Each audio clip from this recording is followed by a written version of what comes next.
This is a very simple toolbox that I made several years ago to fulfill basically one purpose of holding some specific tools for use in the shop.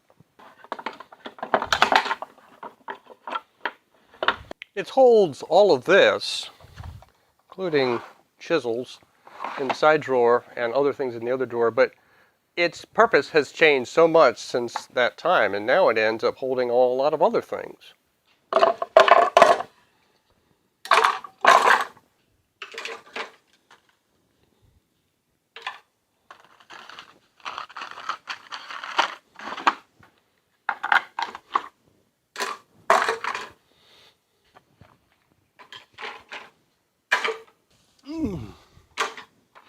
Now it ends up holding a whole bunch of other things, more for around the house stuff.